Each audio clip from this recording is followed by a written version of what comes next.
नमस्कार मित्रांनो मी अक्षय कदम स्वागत करतो तुमचं आपल्या नवीन एका व्हिडिओमध्ये। मित्रांनो तुमचं आधार कार्ड जर हरवलेलं असेल तर फक्त मित्रांनो तुमचं नाव टाकून आधार कार्ड कशा प्रकारे डाउनलोड करायचं आहे तर या व्हिडिओमध्ये मी तुम्हाला सांगणार आहे। तर चला मित्रांनो व्हिडिओला सुरुवात करूया। मित्रांनो सर्वात पहिले तर तुम्हाला या वेबसाईटवरती यायचं आहे। या वेबसाईटची लिंक मित्रांनो तुम्हाला या व्हिडिओच्या डिस्क्रिप्शन बॉक्समध्ये मिळून जाईल। मित्रांनो या वेबसाईटवरती आल्यानंतर तुम्हाला इथे स्क्रोल डाऊन करायचं आहे आणि इथे रिट्रीव EID किंवा मग आधार नंबर याच्यावरती क्लिक करायची। त्यानंतर मित्रांनो तुमच्या समोर अशा प्रकारचा इंटरफेस येईल। येथे आधार नंबर याच्यावरतीच क्लिक करायची आहे। त्यानंतर मित्रांनो येथे तुमच्या आधार कार्डवर जसं तुमचं नाव होतं तर तसं नाव तुम्हाला इथे टाकून घ्यायचं आहे। नाव टाकल्याच्या नंतर मित्रांनो येथे तुम्हाला तुमच्या आधार कार्डला जो मोबाईल नंबर लिंक असणार आहे तर तो मोबाईल नंबर इथे टाकून घ्यायचा आहे। मोबाईल क्रमांक टाकल्याच्या नंतर हा कॅप्चा कोड येथे तुम्हाला दाखवण्यात आलेला आहे।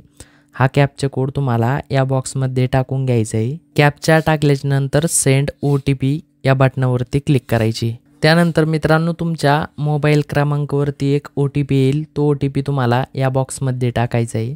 OTP टाकल्याच्या नंतर मित्रांनो तुम्हाला सबमिट या बटनावरती क्लिक करायची। त्यानंतर मित्रांनो येथे बघू शकता युअर आधार नंबर। त्यानंतर येथे तुमच्या आधार क्रमांकाचे 4 अंक येथे दाखवण्यात येईल।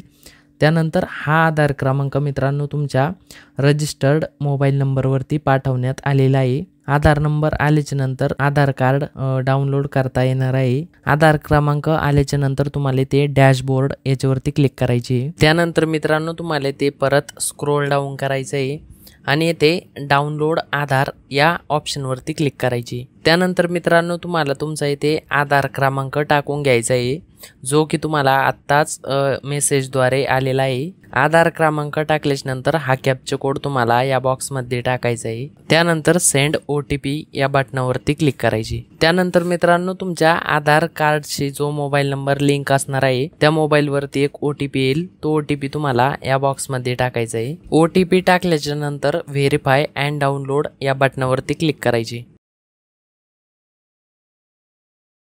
त्यानंतर मित्रांनो तुम्हाला इथे तुमचं आधार कार्ड सेव्ह करण्यासाठी इथे ऑप्शन दाखवण्यात येत आहे। तर इथे तुम्हाला जे ते तुमचं आधार कार्ड सेव्ह करायचं आहे तर ते लोकेशन इथे सिलेक्ट करायचं आहे। त्यानंतर सेव्ह या बटनावरती क्लिक करायची। त्यानंतर मित्रांनो आपला आधार कार्ड इथे सेव्ह झालेला आहे म्हणजेच डाउनलोड झालेला आहे। तर इथे मित्रांनो तुमचं आधार कार्ड जे असणार आहे तर ते पासवर्ड प्रोटेक्टेड असणार आहे।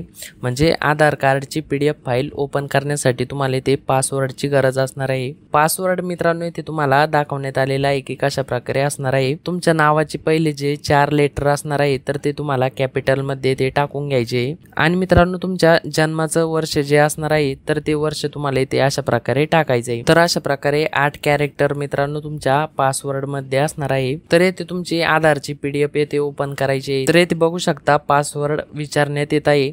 तर मी येथे माझं आधार कार्ड येथे डाउनलोड केलेलं आहे। तर माझं नाव अक्षय आहे। तर AKSH हे पहिले 4 कॅरेक्टर येथे कॅपिटलमध्ये टाकणार आणि त्यानंतर जन्माचं जे वर्ष असणार आहे तर ते येथे तुम्हाला टाकून घ्यायचं आहे। त्यानंतर सबमिट या बटनावरती क्लिक करायची। तर येथे बघू शकता अशा प्रकारे तुमची आधार कार्डची PDF फाईल येथे ओपन होणार आहे आणि अशा प्रकारे मित्रांनो तुमचं आधार कार्ड हे डाउनलोड होणार आहे।